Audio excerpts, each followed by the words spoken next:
Welcome to Crack Oil Exam YouTube channel. আজি আমি database management সিস্টেমৰ playlist আৰম্ভ কৰিব লৈছো। আহক বিনা টাইম ওয়েষ্ট কৰি আজি আমাৰ লেকচাৰটো ষ্টাৰ্ট কৰো।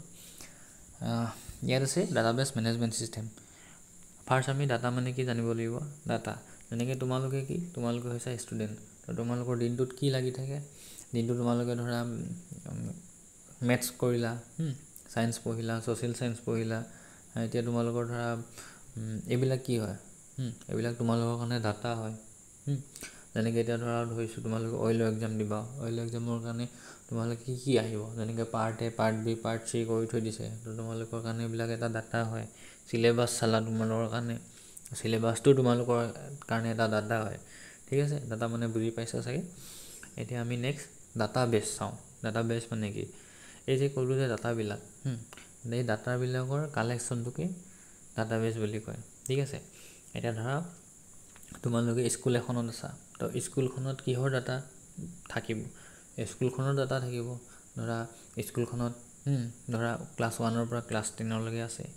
এইটো স্কুলৰ এটা ডাটা হৈ গ'ল। ধৰা ক্লাছ 5ৰ এক্সাম্পল লৈছোঁ। ক্লাছ 5ত কেইটা ষ্টুডেণ্ট আছে? ষ্টুডেণ্টকেইটাৰ ৰোল নম্বৰ, সিহঁতৰ নেম, এইবিলাক এটা ডাটা হৈ গ'ল। তো আমি যেতিয়া অকল এটা পাৰ্টিকুলাৰ ডাটাৰ কথা কওঁ, তেনেকৈ ধৰা মই স্কুলৰ ডাটা এটা ক'লোঁ।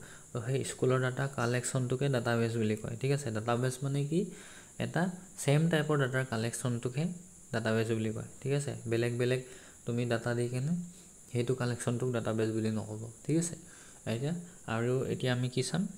আমাৰ ডাটাবেছৰ দুটা প্ৰকাৰ আছে। এটা ষ্ট্ৰাকচাৰ ডাটাবেছ আৰু এটা আনষ্ট্ৰাকচাৰ। ঠিক আছে, ষ্ট্ৰাকচাৰ ডাটাবেছটো এতিয়া যেনেকৈ মই স্কুলৰ এক্সাম্পলটো দিছোঁ। স্কুলৰ ডাটাবেছবিলাক কি থাকিব লাগিব? অকল স্কুলৰ ইনফৰমেশ্যন থাকিব, ক্লাছবিলাকৰ ইনফৰমেশ্যন থাকিব, ষ্টুডেণ্টবিলাকৰ ইনফৰমেশ্যন থাকিব। তাত বোলে তোমাৰ স্কুলত বোলে সেই অইলৰ এমপ্লয়মেণ্টৰ মানে অইলত কোন কোন এমপ্লয় কি কৰি আছে, সেইবিলাক ডাটাবেছটো নথ'ব ন। তো সেইটো কাৰণে কৈছোঁ যে ডাটাবেছ মানে কি? ডাটাবেছ তোমালোকৰ সেই সেম টাইপৰ ডাটাত থাকিব লাগিব, সেইটোকে ডাটাবেছ বুলি কয়। আৰু আমি এতিয়া ষ্ট্ৰাকচাৰৰ কথা পাতি আছিলোঁ। সেই যেনেকৈ ষ্ট্ৰাকচাৰত আছে ন, যেনেকৈ ধৰা যেনেকৈ মই ধৰা স্কুল এখনৰ ক্লাছ 5ৰ ডাটাবেছটো চাইছোঁ। তাত কি থাকিব? ৰোল নম্বৰ 1ৰ পৰা ধৰা 50লৈকে ষ্টুডেণ্ট আছে। তো সিহঁতৰ নেম থাকিব। এনেকৈ ধৰা ডাটাবেছ আছে। তো সেইটোকে ষ্ট্ৰাকচাৰ ডাটাবেছ বুলি কয়। আৰু নেক্সট আমাৰ আনষ্ট্ৰাকচাৰ ডাটাবেছ। তো আনষ্ট্ৰাকচাৰ ডাটাবেছটো যদি এক্সাম্পল দিওঁ, তোমালোকে এটা ৱেব পেজৰ এক্সাম্পল ল'ব পাৰিব। ৱেব পেজটোত কি?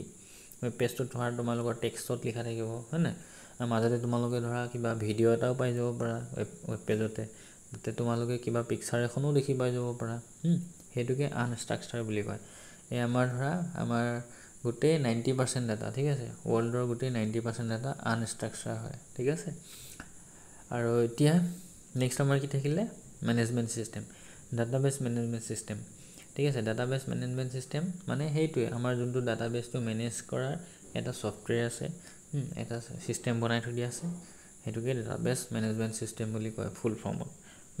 তো ডাটাবেছ মেনেজমেণ্ট ছিষ্টেম কৰিবলৈ কিছুমান ছফ্টৱেৰ আছিলে, যেনেকৈ MySQL আছে, SQL বুলি আছে, Oracle বুলি আছে। ঠিক আছে, তো ইহঁতৰ কিছুমান অপাৰেশ্যনছো থাকে সেই মেনেজ কৰা। তো অপাৰেশ্যনবোৰ তোমালোকৰ হৈছে ইনচাৰ্ট, ডিলিট, আপডেট, অল্টাৰ। এইবিলাক তোমালোকক পাছত ডিছকাছ কৰিম। এতিয়া যদি ডিছকাছ কৰিব যাওঁ অলপ খেলি মেলি হ'ব পাৰে।